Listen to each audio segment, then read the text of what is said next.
persaingan atau kontestasi apapun di Indonesia ini, karena kita adalah sama-sama bersaudara satu negara. Kita ini bersaudara bahkan seagama bagi sesama umat Islam. Kita ini disatukan oleh cita-cita perjuangan yang sama sebagai satu bangsa. Maka kontestasi atau persaingan apapun adalah fastabiqul khairat.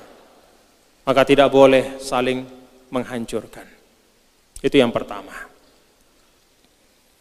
Yang kedua, bapak-bapak dan ibu, Al-Maghfurullah Maulana Syekh dalam perjalanan perjuangan beliau mencontohkan kepada kita bahwa kita sebagai Nahdliyin harus ikut aktif dalam apa yang kita pandang kebaikan dan kemaslahatan untuk umat dan untuk bangsa. Maka di dalam pemilihan yang akan datang, ya kita harus ikut aktif dengan cara yang baik. Ada dua pasangan.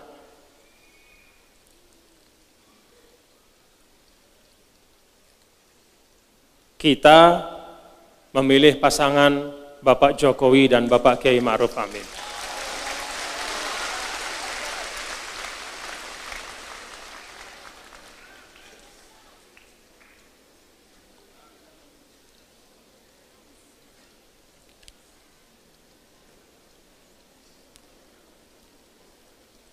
Kenapa?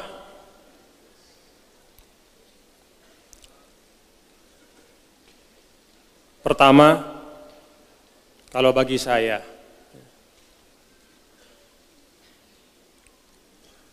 beliau sungguh-sungguh bekerja. Memang tidak pandai berkata-kata, tapi sungguh-sungguh bekerja. Sungguh-sungguh bekerja.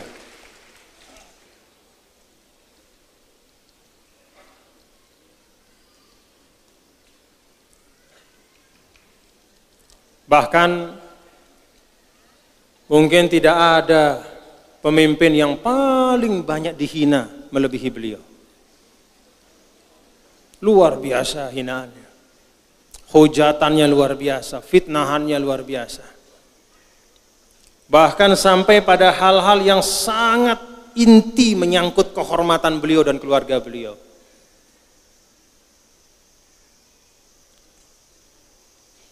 Jadi hobi bagi sebagian orang.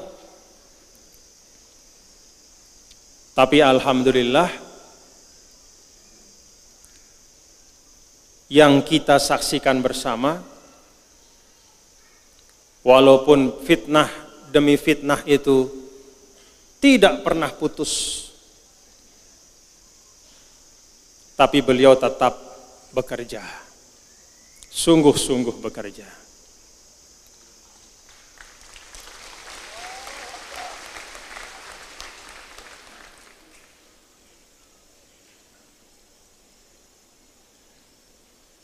Dulu 2014, beliau kalah di NTB.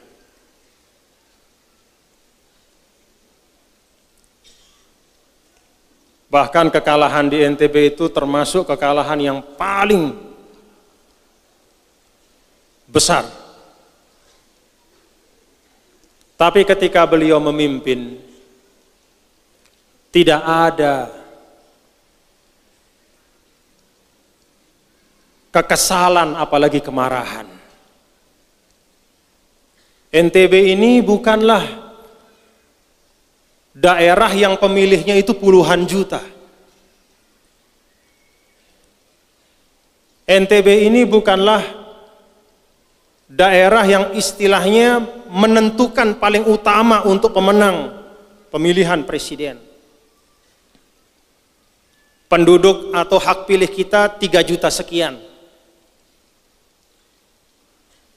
Itu kira-kira sama dengan Kabupaten Bogor. Satu kabupaten saja di Pulau Jawa. Tapi beliau yang saya saksikan tidak kurang-kurang turun dan berusaha untuk membangun NTB.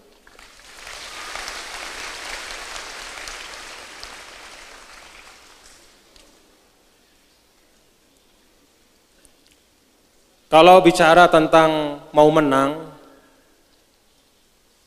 fokus saja di Pulau Jawa. Pulau Jawa itu lebih dari 50% penduduk atau hak pilih di Pulau Jawa. Tapi tidak.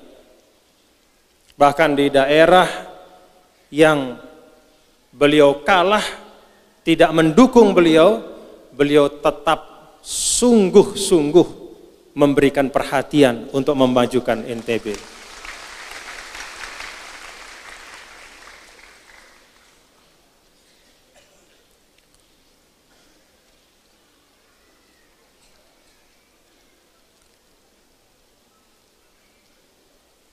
Kalau terkait dengan fitnah-fitnah tentang agama beliau, tentang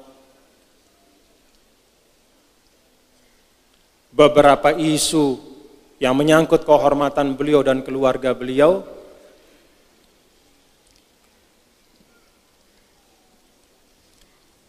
saya orang yang melihat dan saya bukan orang yang gampang ditipu. Saya orang yang melihat bahwa ibadah beliau bukanlah ibadah dari orang yang baru belajar syariat sekarang.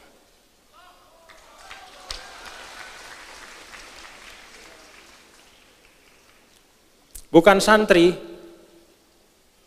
tidak seperti tulab ma'had tentu.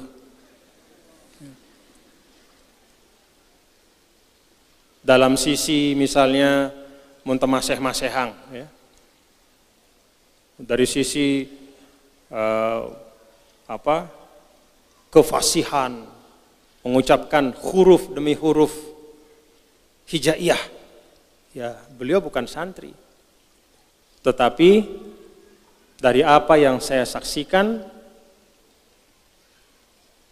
dan yang kita saksikan itulah sekuat-kuat persaksian, insya Allah beliau seorang muslim yang baik. Insya Allah beliau seorang muslim yang baik. Bertahun-tahun dihina, dianggap berpura-pura, sampai pada titik di mana kemudian terjadi arus balik. Ternyata apa yang merupakan kenyataan itu berbeda dengan apa yang selama ini kita dengar. Tentu bapak-bapak dan ibu memimpin negara sebesar Indonesia tidak bisa diukur hanya dari satu aspek kecil saja. Memimpin Indonesia ini bukan sesuatu yang mudah. Jangankan memimpin Indonesia, memimpin NTB saja bukan sesuatu yang mudah. Banyak tantangan-tantangan yang dihadapi, tapi beliau terus bekerja dengan sungguh-sungguh. Ada hal-hal yang belum tercapai, ada masalah-masalah yang belum terselesaikan, itulah yang menjadi harapan kita kalau beliau ditakdirkan oleh Allah untuk memimpin kembali Indonesia, apa-apa yang belum selesai itu dapat beliau tuntaskan. Termasuk apa-apa yang sedang dilaksanakan di Nusa Tenggara Barat.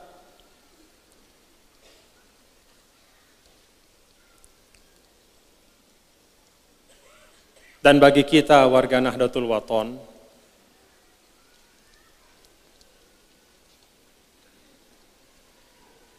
beliau memberikan pengakuan negara terhadap pendiri Nahdlatul Wathon sebagai pahlawan nasional.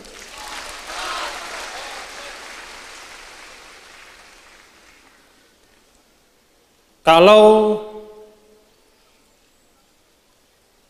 mau main politik,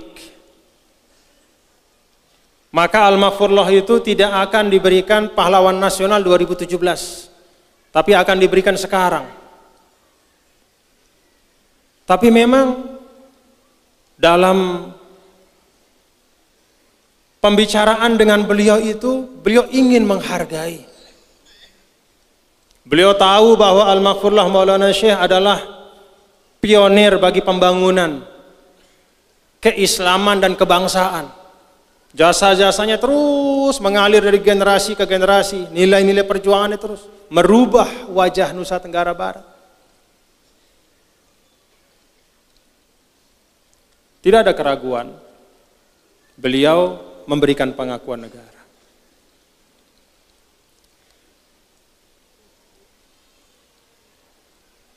Bandara juga bagian dari penghormatan beliau.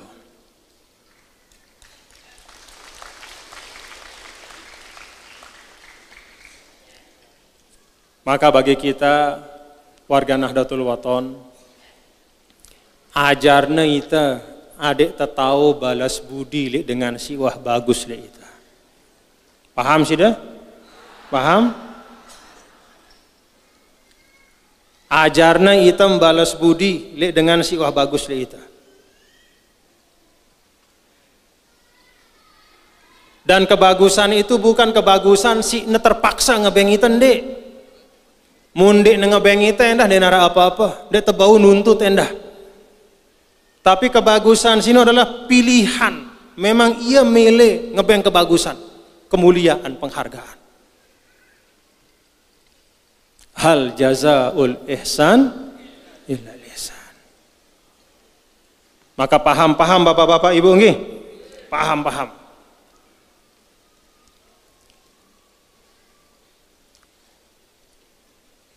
Terakhir yang keempat,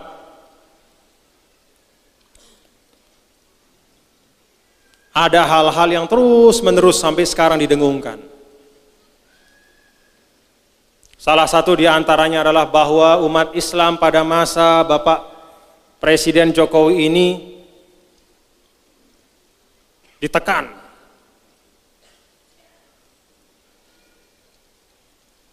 Lalu diberikanlah contoh kriminalisasi ulama. Lebih spesifik lagi, contoh kriminalisasi ulama adalah apa yang menimpa Al-Habib Muhammad Rizik Syihab.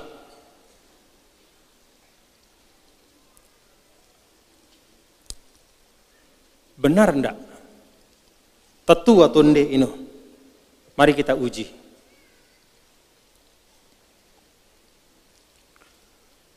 Pertama, secara umum ada ungkapan bahwa umat Islam di Indonesia ini dipersulit. Ada kriminalisasi. Bahkan direkam, yang ngomong itu direkam. Tidak usah sampaikan namanya, direkam. Ustadz. Wah. Kriminalisasi ulama di Indonesia, kita ini umat Islam digencet, kita ini ditekan. Yang ngomong itu adalah orang yang punya ratusan majelis taklim. Yang ngomong itu hari-hari sering muncul di TV. Kalau memang ulama atau umat itu ditekan, tidak mungkin dia akan bisa keliling dari satu tempat ke tempat lain. Tidak mungkin dia akan bebas menyuarakan, masuk TV kemana-mana. Itu sama dengan orang yang kenemangan mangan pelalah. Dia makan pelalah sate, makan sampai bekas bumbu sate masih ada di mulutnya, lalu dia bilang, susah zaman Pak Jokowi ini kita tidak dapat makan.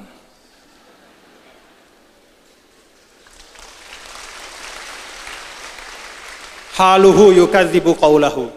Dia sendiri bebas kemana-mana, muncul di TV, di media sosial, segala macam pengajiannya di mana-mana, diundang di mana-mana, pergi dari satu kota ke tempat lain.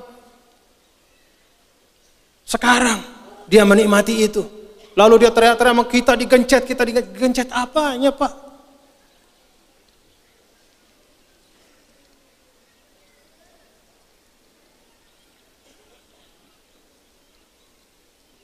Tidak ada negara mayoritas muslim di dunia ini yang berislamnya sebebas di Indonesia. Apakah misalnya di Turki, bapak-bapak, ibu-ibu bisa bayangkan ada tablik akbar di tengah jalan? Pergi ke Saudi buat tablik akbar, majelis pengajian di masjid-masjid, bisa? Apakah di negara-negara lain, di Mesir, di Arab Saudi, di Turki, di negara-negara Islam yang maju, yang dianggap sebagai contoh-contoh, ada orang bisa naik menjadi khotib tanpa ada surat resmi izin dari pemerintah? Tidak bisa. Di Mesir kalau naik mimbar tanpa ada izin resmi dari Kementerian Auqaf, turun lagi. Tidak bisa. Di Indonesia saja, siapapun yang takmir masjidnya minta jadi khotib, naik dia khutbah. Kadang-kadang khutbahnya bukan membuat orang tenang, membuat orang resah dan gelisah. Itu bebasnya di Indonesia. Majelis-majelis taklim, ya Allah. Dulu pernah saya menemani tamu dari Mesir. Begitu lewat di Jakarta, ada besar pelang tentang pengajian dari seorang tokoh. Bertanya, ini siapa? Oh, pengajian, Syekh. Pengajian apa? Saya sampaikan, oh pengajian begini. Tempatnya di mana? Ya, di masjid. Bagaimana caranya? Ya dibuatkan terop, bahkan sampai jalan. Dia noleh kepada saya. Pengajian di tengah jalan? Noleh kepada saya. Tidak mungkin terjadi di mana-mana. Polisi ikut mengamankan, lalu lintas dialihkan. Itulah bebasnya kita berislam di Indonesia.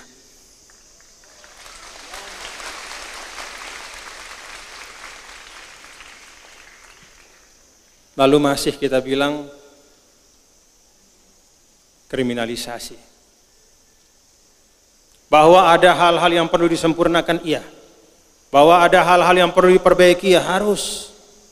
Tetapi zolim kita kepada kita sendiri sebagai bangsa kalau mengatakan bahwa kita tidak bisa berislam dengan baik di Indonesia. Ada yang pernah menghalangi untuk kita melaksanakan syariat Islam? Sholat 5 waktu, pergi ke masjid. Tidak kurang masjid di Indonesia ini. Yang sering disampaikan oleh Pak Yusuf Kalla itu, Indonesia adalah negara yang paling banyak masjid dan musolanya. 800.000 masjid dan musola seluruh Indonesia. Tepuk tangan. Tepuk tangannya untuk masjid dan musolanya. Ya.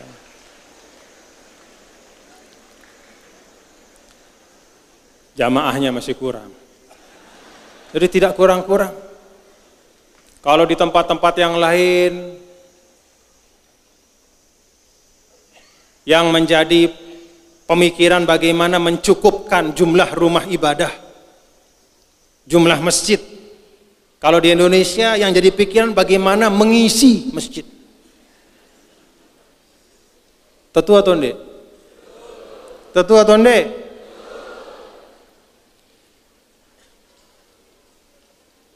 Mau berekonomi secara islami di Indonesia, oh undang-undangnya lengkap. Tidak kurang undang-undangnya. Yang kurang apa? Semangat umat Islam untuk menggunakan undang-undang itu. Bank-bank syariat itu sudah banyak. Termasuk terakhir Bank NTB Syariah. Kita konversi penuh menjadi bank syariah. Wadahnya sudah ada, lengkap. Mau munakahat, mau melaksanakan tuntunan-tuntunan bersuami istri, menikah, dan semua kaitannya secara Islami, Indonesia lengkap undang-undangnya.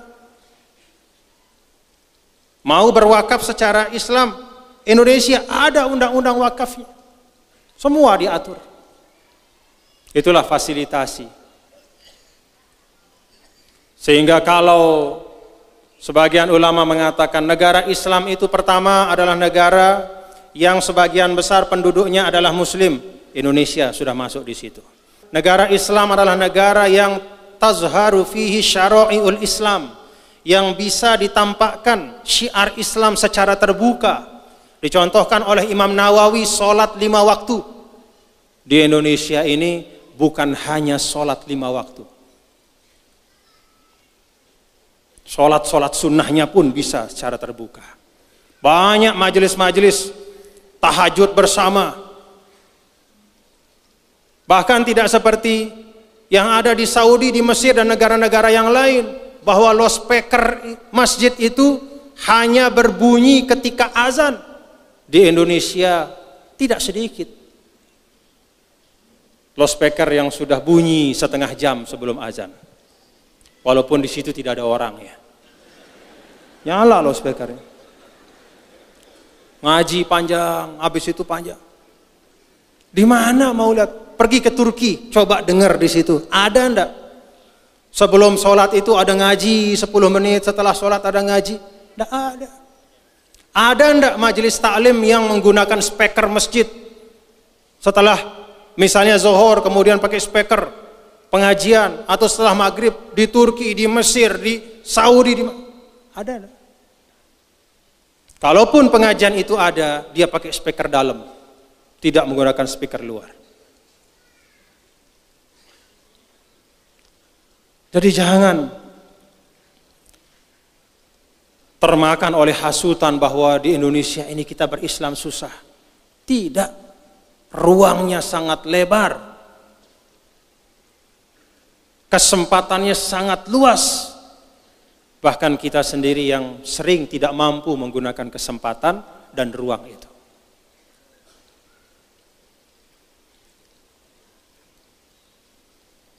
Secara khusus sering dicontohkan dengan Al-Ustadz Al-Habib Muhammad Rizik Syihab. Beliau ini seorang da'i besar. Saya ingat terakhir saya bersama beliau di Darul Habib, namanya pondok pesantren di Sukabumi, pada waktu acara, kalau tidak salah, Isra dan Mi'raj Nabi besar Muhammad sallallahu alaihi wasallam. Itu Habib Naufal Al-Kaf, pimpinan pondok itu mengundang saya, dan kebetulan mengundang beliau juga ternyata. Dan kami baca kitab bergiliran. Saya baca kitab Manaqib salah seorang habaib. Lalu setelah saya baca, Habib Rizik menyambung dengan bacaan. Beliau seorang dai, tokoh.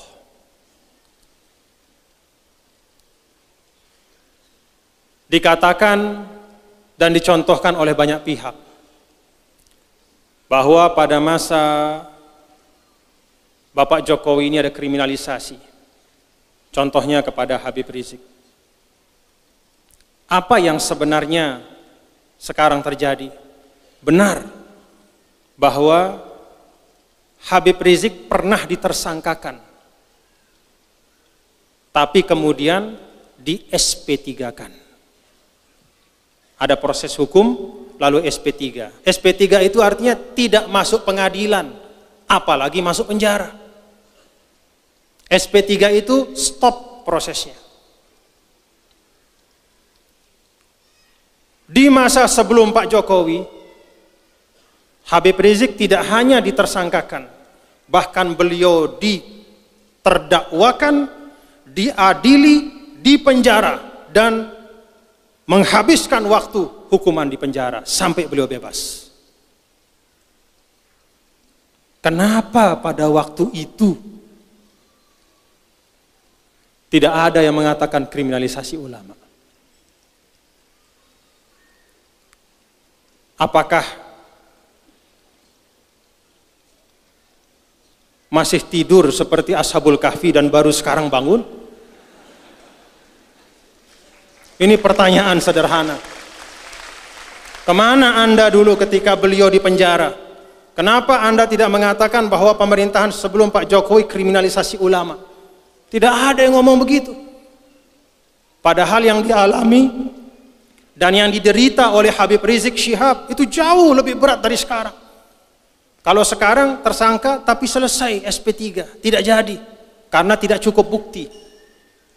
Tapi kalau dulu tidak hanya tersangka, terdakwa, terpidana, menunaikan hukuman, mana yang sekarang membela beliau itu dulu?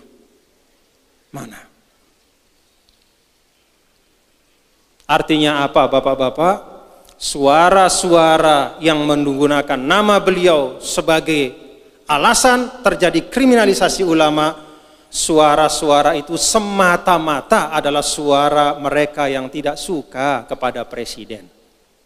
Karena tidak suka saja.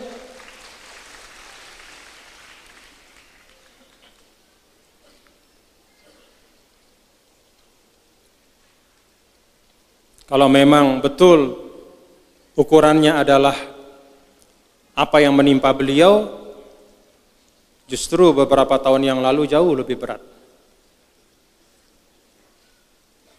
Tapi dulu tidak ada Pak Jokowi masalahnya. Dan tidak ada kepentingan politik. Oleh karena itu Bapak-bapak, Ibu-ibu, Saudara, terkait dengan isu-isu seperti ini, mari kita kembalikan kepada kenyataan. Apakah ada benar bahwa kita sebagai umat Islam ini tersulitkan di dalam mengamalkan Islam di Indonesia? Nih saya tanya, muslimat ada merasa sulit? Lalu ngaji susah? Sembahyang susah? Apa Malik? Taik haji susah? Ya memang susah kalau taik haji, tapi susahnya bukan karena pemerintah bikin susah, tapi karena kuotanya terbatas.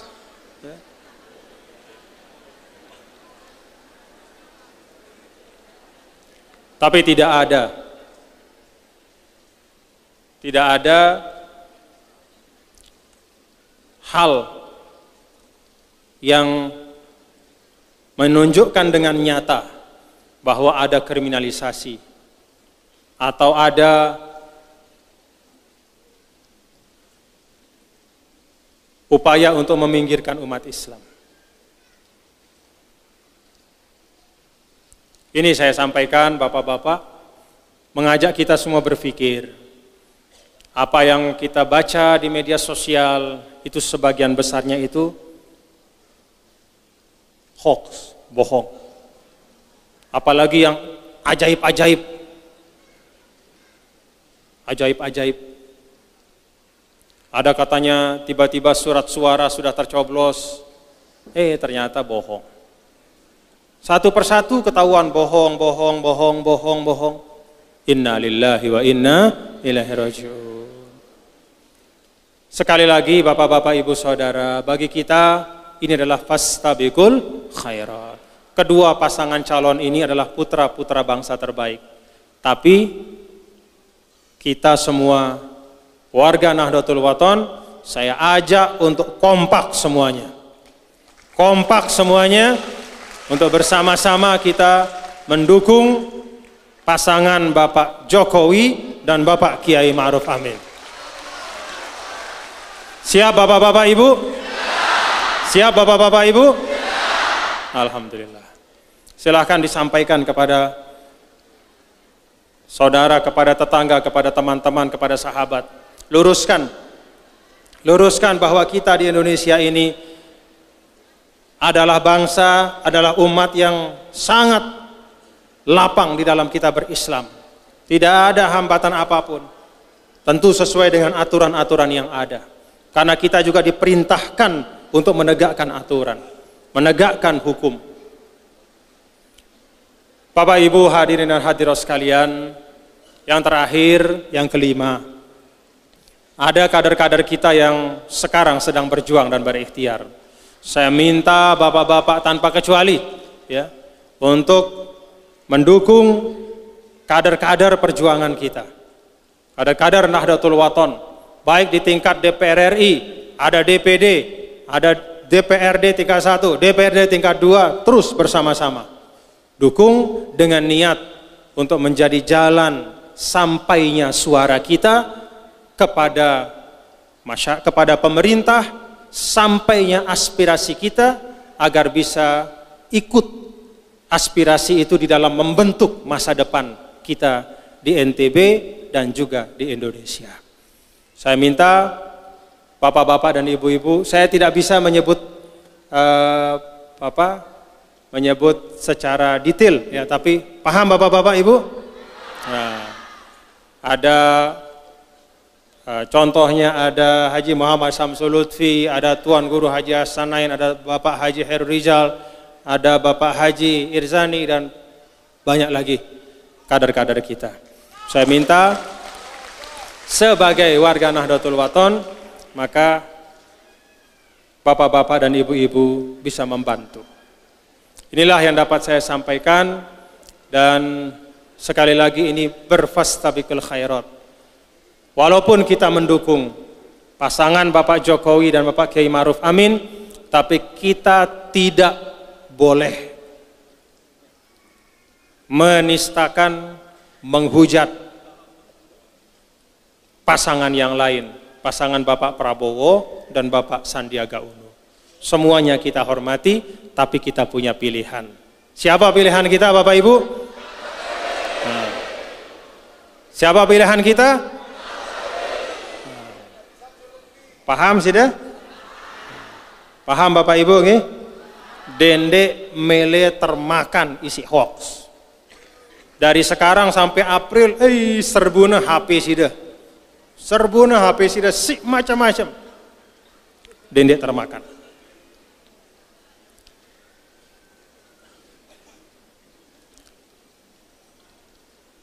Bersihkan HP-nya dari yang begitu-begitu. Kalau ada grup yang mengajak untuk memfitnah, buang saja, keluar dari grup itu, keluar, tidak usah.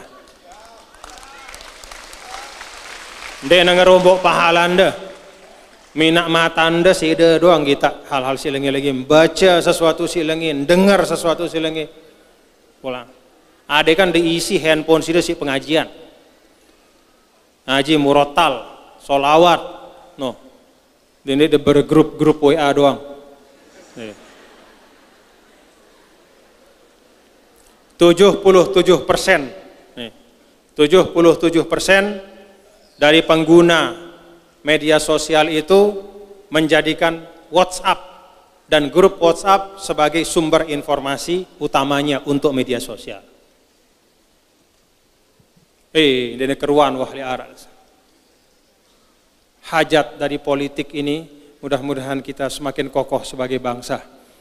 Mudah-mudahan semakin kokoh, dan apa yang kita akan rasakan setelah April itu adalah apa yang kita lakukan pada hari-hari ini.